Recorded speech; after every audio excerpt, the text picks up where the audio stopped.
నమస్తే అండి.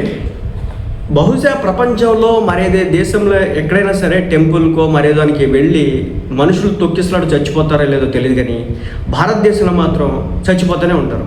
తిరుపతి దేవస్థానంలో చచ్చిపోయినారు. ఆ తర్వాత మొన్న ఇక్కడ శ్రీకాకుళం సైడు ఎక్కడ ఒక ఆయన అక్కడ కూడా చచ్చిపోతే తోపులాట్లో అక్కడ ఉన్నటువంటి ఆ పెద్ద ఆయన్ని 90 ఏళ్ళ పెద్ద ఆయన్ని సావగొట్టారు ఇంటర్వ్యూలు చేసి. ఆయనే కట్టించారట ఆ టెంపుల్. ఇక ఆ తర్వాత వచ్చేసి ఇటీవల ఒక టెంపుల్కి సంబంధించినటువంటి గోడ కూలిపోవడం కూడా మనందరికీ తెలిసిందే. అది కూడా తోపులాట వల్లే జరిగింది. సో ఇప్పుడు ఏంటంటే ఇది బీహార్లో జరిగింది, ఆంధ్రాలో జరగలేదు కానీ బీహార్లో జరిగింది. ఇలాంటి ఘటనలు జరగకూడదని చెప్పేసి కోరుకుందాం. నిజం చెప్తున్నా, 1000 గొర్రెలు 1,00,000 గొర్రెలు వెళ్ళినా కానీ ఒక పక్కన ఒకటి నడుచుకుంటూ తోచుకుంటూ నడిచినా కానీ ఎక్కడ చచ్చిపోతుంది. అలాగే 1000 ఆవులు గేదెలు వెళ్ళినా కానీ చచ్చిపో.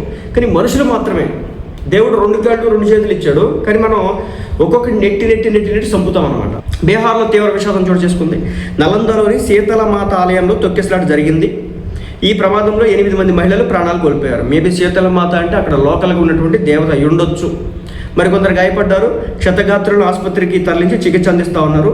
ఈ ఆలయానికి ప్రత్యేక పూజలు అయితే నిర్వహించడంలో దానిలో భాగంగా భారీ సంఖ్యలో భక్తులు వచ్చారట. విపరీతంగా రద్దీ ఏర్పడడంతో ఈ తొక్కిసలాట జరిగింది.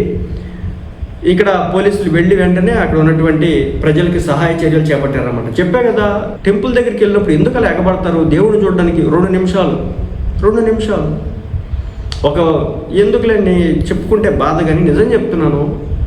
ఏంటో టెంపుల్స్ దగ్గర ఇలా తొక్కిసలాట్లు ఎందుకు చేసుకుంటారు?